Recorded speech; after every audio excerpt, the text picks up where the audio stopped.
Baik, selamat berjumpa kembali pada video pembelajaran geografi. Nah, di video kali ini kita akan mengawali pembahasan bab yang kedua, materi kelas 10 ya.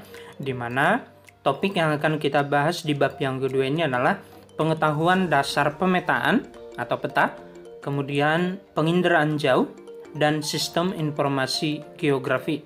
Untuk pertemuan yang pertama ini kita akan mengawali dengan pengetahuan dasar pemetaan.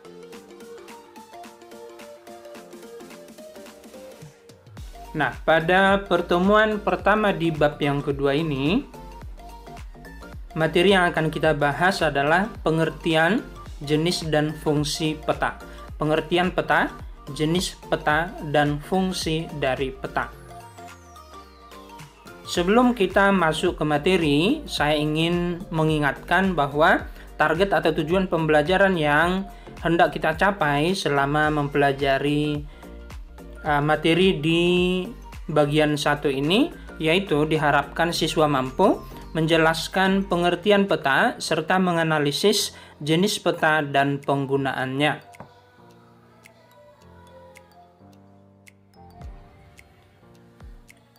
Peta sebenarnya telah ada dan digunakan manusia sejak manusia melakukan perjalanan, penjelajahan, dan penelitian ke berbagai wilayah di permukaan bumi. Nah, perjalanan ataupun penjelajahan tersebut menghasilkan gambaran ataupun petunjuk-petunjuk sebuah wilayah dalam bentuk sketsa.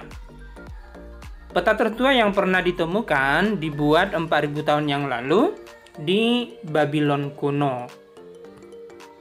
Kemudian tentu kalian, di antara kalian pasti sudah pernah ataupun sudah sering menggunakan Google Map ya untuk menemukan tempat yang kalian akan tuju. Nah, tentu Google Map itu sangat membantu untuk mempermudah menemukan tempat yang menjadi tujuan kita, begitu ya. Nah, yang menjadi pertanyaan sebelum kita masuk ke materi, apa yang kamu ketahui tentang peta? Nah, kemudian bagaimana cara membaca peta yang tepat? Lalu apa saja fungsi ataupun manfaat dari peta? Ya. Pertanyaan-pertanyaan ini akan terjawab melalui materi yang akan kita pelajari ya.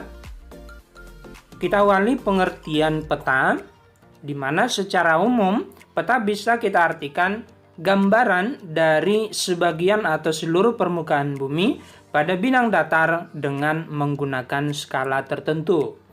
Gambaran sebagian dari permukaan bumi itu bisa berupa peta benua ya, bisa juga berupa peta kawasan, misalnya kawasan Asia Tenggara. Bisa juga berupa peta sebuah negara, peta provinsi, peta kabupaten, peta kota madya, peta kecamatan, hingga peta kelurahan ataupun peta desa. Itulah sebagian permukaan bumi. Kalau gambaran seluruh permukaan bumi berarti itu berupa peta dunia ya. Di peta dunia sudah mencakup seluruh permukaan bumi ya. Nah, lalu apa yang dimaksud dengan skala? Begitu ya, skala itu bisa kita artikan sebagai perbandingan jarak antara di peta dengan jarak di permukaan bumi. Nah, fungsi skala ini apa? Begitu ya. Fungsi skala ini tentunya untuk menyesuaikan jarak ataupun ukuran di peta dengan ukuran di permukaan bumi ya. Kalau misalnya kita menggambar seluruh permukaan bumi pada suatu kertas, ya ukurannya tentunya sangat jauh sekali perbedaannya. Maka kita membutuhkan skala untuk menyesuaikan ukuran sebenarnya permukaan bumi dengan ukuran yang kita gambar di kertas tadi, begitu ya. Nah, adapun ilmu yang mempelajari atau mengkaji tentang peta atau teknik dari perpetaan disebut dengan kartografi.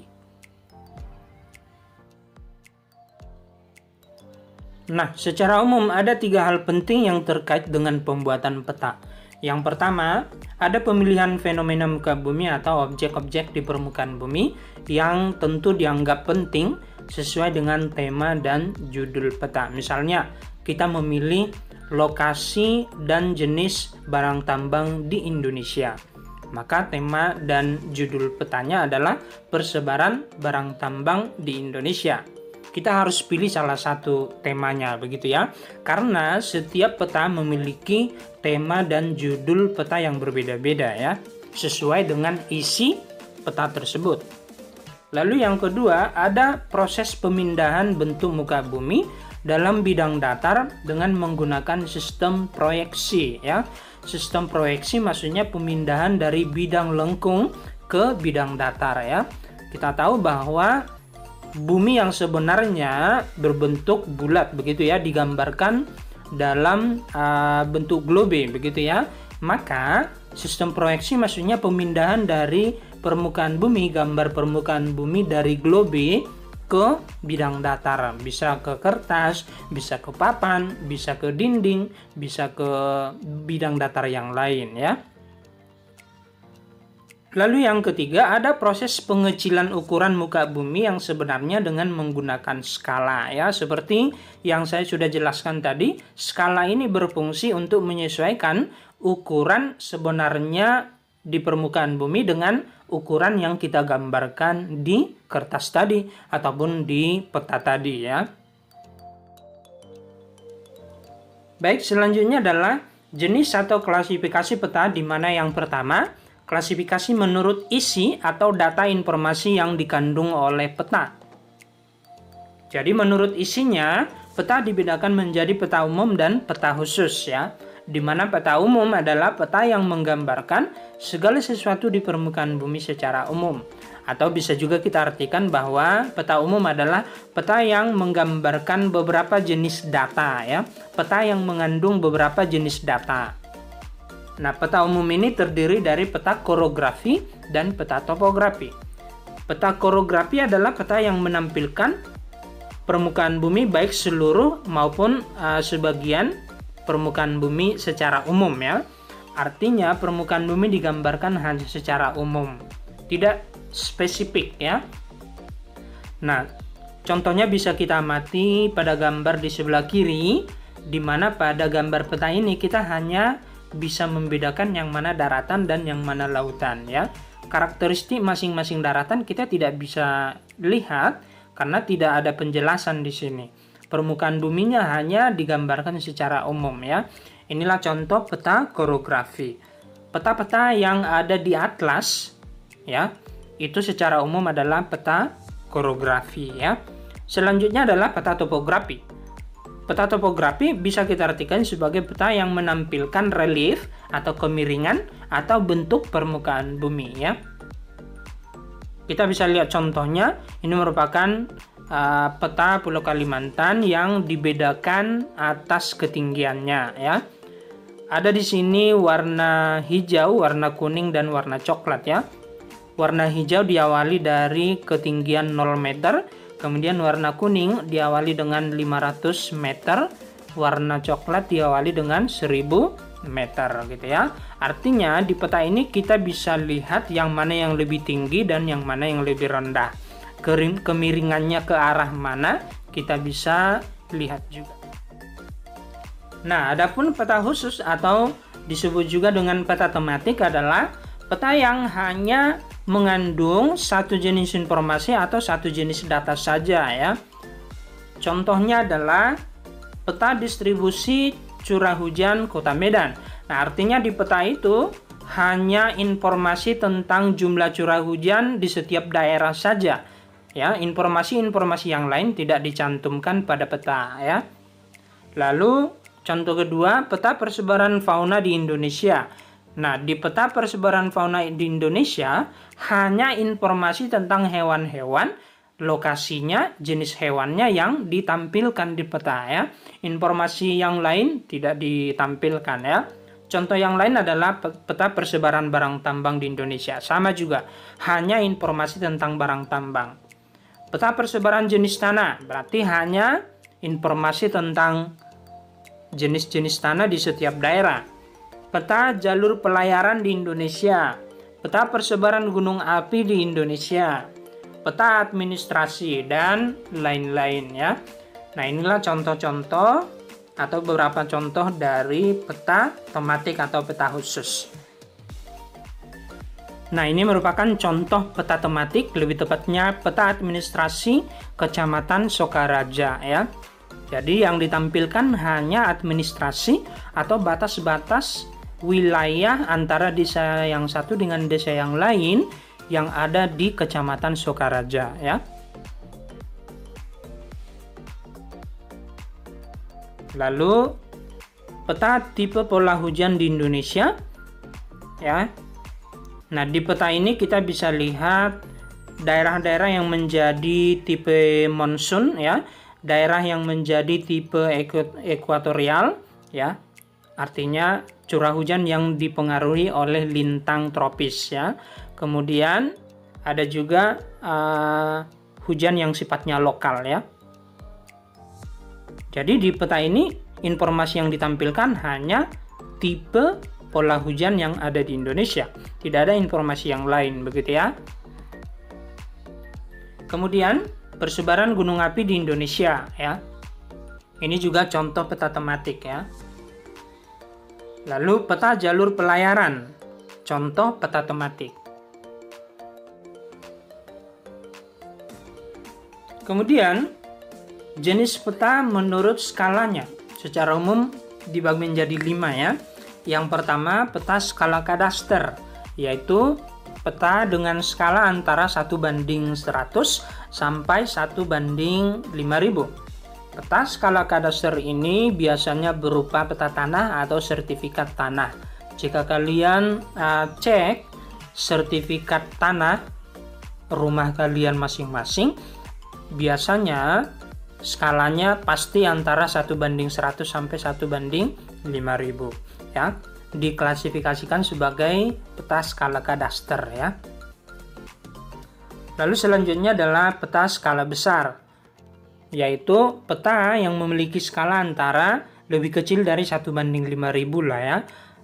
Misalnya dimulai dari 1:5001 sampai dengan 1:250.000 ya.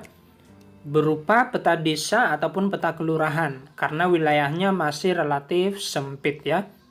Tetapi ini sifatnya relatif ya, bisa saja ada desa yang relatif luas, maka skala yang digunakan bukan skala besar ya.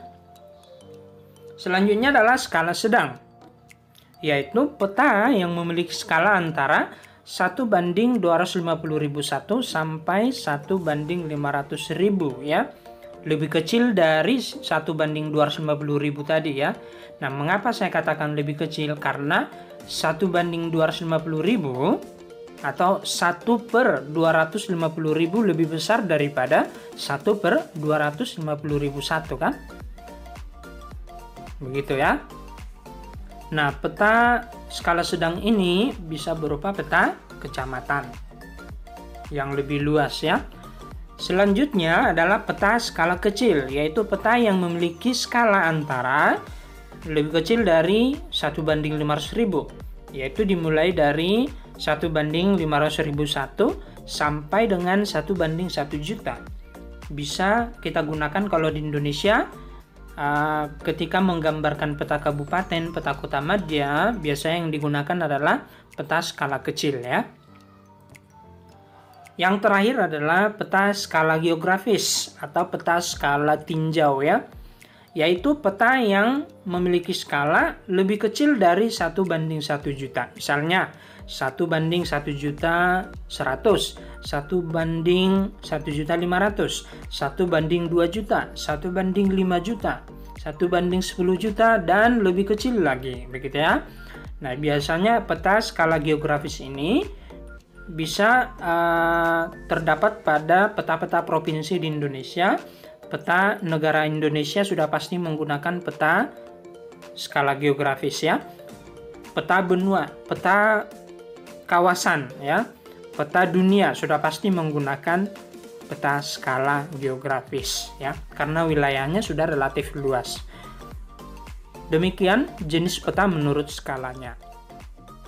Baik, pembahasan kita yang berikutnya adalah fungsi dan tujuan pembuatan peta. Secara umum, peta dapat berfungsi yang pertama dapat menunjukkan lokasi atau posisi suatu tempat. Jadi, melalui peta kita bisa mengetahui lokasi atau posisi suatu tempat atau suatu daerah ya. Biasanya para driver ojek online menggunakan atau memanfaatkan peta untuk menemukan lokasi penumpang yang akan mereka jemput misalnya, atau lokasi tujuan dari penumpang yang akan mereka antar, begitu ya. Nah, lalu selanjutnya, peta dapat menunjukkan bentuk-bentuk permukaan bumi seperti dataran rendah, dataran tinggi, pegunungan, gunung, bukit, dan bentuk-bentuk permukaan bumi yang lain ya. Jika ada peta yang memiliki warna hijau misalnya, sudah pasti itu dataran rendah ya, yang ketinggiannya 0 sampai 200 meter di atas permukaan laut ya. Jika ada warna kuning pada peta, sudah pasti itu dataran tinggi, begitu ya. Jika ada warna coklat, sudah pasti itu pegunungan ya. Nah, yang ketiga, peta dapat menunjukkan ukuran, luas daerah, dan jarak antara dua daerah ya. Nah, mengapa? Karena memang setiap peta sudah pasti memiliki skala. Melalui skala itulah kita bisa menentukan ukuran ya, panjang, lebarnya misalnya, kemudian luas daerah dan jarak antara dua tempat, jarak antara dua daerah melalui skala peta ya. Lalu yang keempat adalah peta dapat menunjukkan informasi atau data segala unsur, segala objek yang terdapat di permukaan bumi, seperti bandara, jalan raya, sungai, gunung, lereng, dan unsur-unsur lain yang terdapat di permukaan bumi ya. Misalnya, pada peta Kota Medan, di sana sudah pasti terdapat Bandara Polonia ya, berbagai jalan raya beserta cabang-cabangnya, Sungai Deli termasuk ya. Setiap peta harus memenuhi komponen atau unsur kelengkapan peta, atau ini bisa juga kita sebut sebagai syarat kelengkapan peta. Nah, apa-apa saja unsur atau komponen peta tersebut? Yang pertama adalah judul peta. Judul peta berarti nama peta tersebut, nama peta yang bersangkutan. Contoh, peta Kota Medan, peta Sumatera Utara, peta Indonesia, peta Aceh Tenggara, peta benua Asia, peta dunia. Nah, itu merupakan judul-judul dari peta. Biasanya, judul peta ditulis pada bagian atas peta. Nah, ini merupakan salah satu contoh peta di mana judulnya adalah peta Sumatera Utara yang penempatannya dibuat di bagian atas kanan. Nah, ini merupakan contoh kedua di mana judul dari peta ini adalah peta sebaran curah hujan bulan November tahun 2016 di Sumatera Utara. Yang bagian atas juga ya. Nah, sekarang kita masuk ke komponen yang kedua, yaitu skala peta. Tadi saya di awal sudah menjelaskan tentang skala peta, bahwa skala ini kita artikan sebagai perbandingan antara jarak dua tempat di peta dengan jarak sebenarnya di permukaan bumi kedua tempat itu ya. Nah, skala peta ini pada peta bisa kita temukan berupa skala angka atau numerik. Contohnya seperti ini, 1 berbanding 1 juta. Nah, ini kita bisa artikan bahwa setiap 1 cm di peta berbanding 1 juta cm atau 10 km di permukaan bumi. Setiap 1 cm di peta sama dengan 1 juta cm atau 10 km di permukaan bumi. Lalu, skala yang lain bisa berupa skala grafis atau skala garis. Nah, contohnya adalah seperti pada gambar ini. Skala grafis ini jika kita artikan, maka setiap 1 cm di peta sama dengan 5 km atau 500.000 cm di permukaan bumi. Nah, jika skala grafis ini kita konversikan, kita ubah ke skala angka atau skala numerik, maka hasilnya adalah 1/500.000. Karena kalau kita lihat di gambarnya bahwa bagian atas satuannya cm, bagian bawah satuannya kilometer, ya. Maka setiap 1 cm berbanding 5 km. 5 km kita konversi ke cm menjadi 500.000. Maka skala angkanya adalah 1/500.000. Nah, bagaimana cara menentukan skala peta?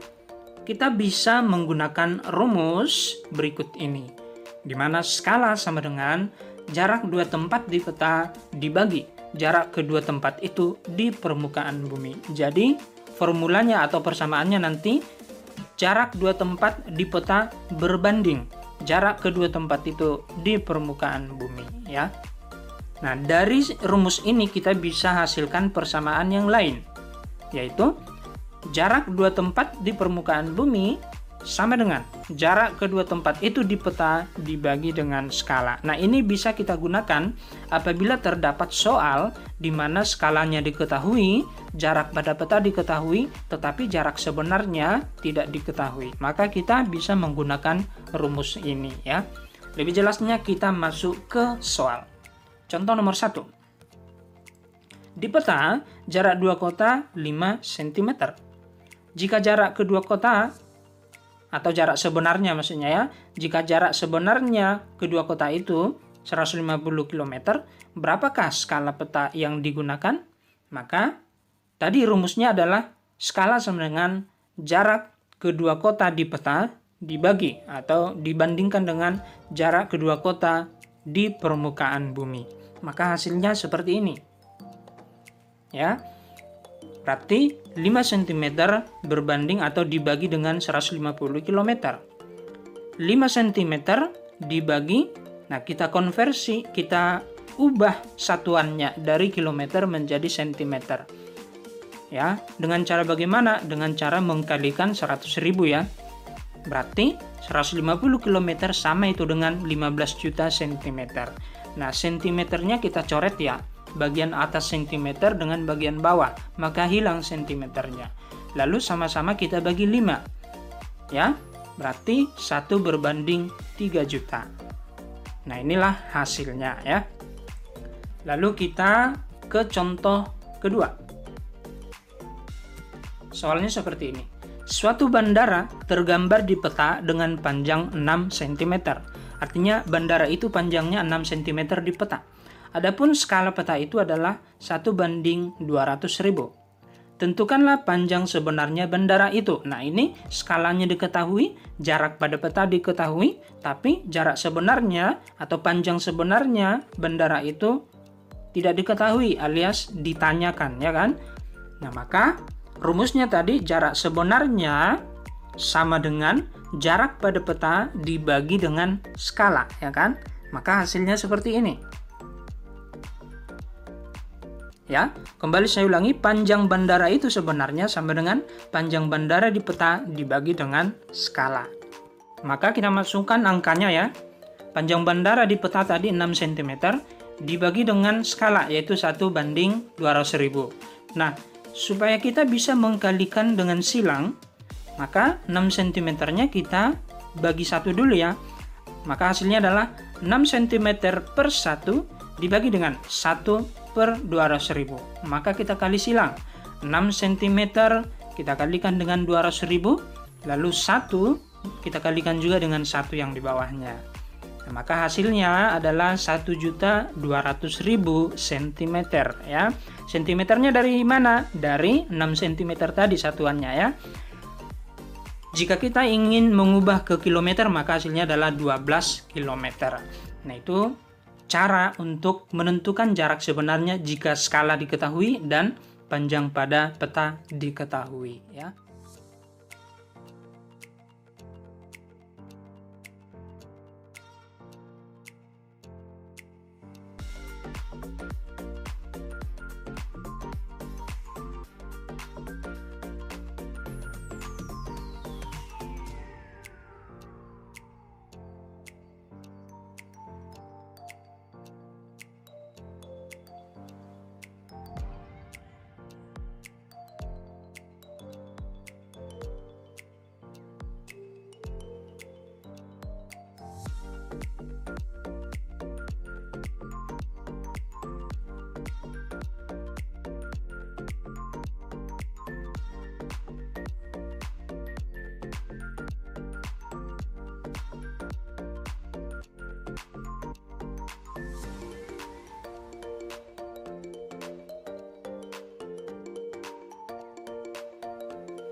komponen ketiga dari peta yaitu arah mata angin ya.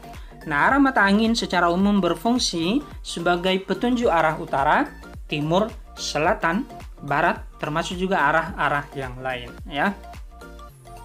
Nah, dalam sebuah peta biasanya arah mata anginnya seperti pada gambar berikut ini. Jadi, setiap peta biasanya menggunakan salah satu dari arah mata angin yang digambar ini ya. Di mana selalu bagian atas menunjukkan utara, bagian bawah menunjukkan selatan, bagian kanan menunjukkan timur, dan bagian kiri peta menunjukkan barat ya. Nah, kita lihat contohnya di mana arah mata anginnya adalah yang saya lingkari dengan garis merah ini ya. Ya, komponen keempat dari peta yaitu inset peta. Nah, apa itu inset peta? Inset peta kita bisa artikan sebagai peta kecil yang berfungsi menunjukkan posisi peta pada kedudukan yang lebih luas. Ya. Lebih jelasnya kita bisa lihat contoh, misalnya pada kota Medan, peta kecil yang dibuat atau inset yang dibuat adalah peta Sumatera Utara. Artinya apa? Bahwa kota Medan bisa kita temukan di peta Sumatera Utara. Kedudukan lebih luas dari peta kota Medan adalah Sumatera Utara. Begitu ya. Contoh yang lain. Peta Sumatera Utara, insetnya berupa peta Sumatera. Artinya apa? Bahwa peta Sumatera Utara bisa kita temukan di peta Sumatera. Ya. Kedudukan lebih luas dari peta Sumatera Utara adalah peta Sumatera. Seperti itu ya. Nah, ini merupakan salah satu contoh dari inset peta yang saya lingkari dengan warna merah. Nah, kalau kita lihat peta besarnya ini merupakan peta Provinsi Papua Barat ya. Nah, peta Provinsi Papua Barat ini kita bisa lihat kedudukan lebih luasnya di inset petanya ya. Di inset petanya yang diarsir dengan warna merah, itulah wilayah dari Papua Baratnya. Jadi itu fungsi atau kegunaan dari inset peta. Kita lihat contoh kedua. Nah, misalnya ini adalah peta Sumatera Utara ya. Peta yang besarnya adalah Sumatera Utara, maka insetnya atau peta kecilnya adalah peta Sumatera. Ya. Insetnya menunjukkan bahwa kedudukan Sumatera Utara ada di Pulau Sumatera. Begitu ya. Nah, demikian pembelajaran kita hari ini dan akan kita lanjutkan di pertemuan berikutnya ya. Akhir kata saya mengucapkan semangat belajar dan terus belajar.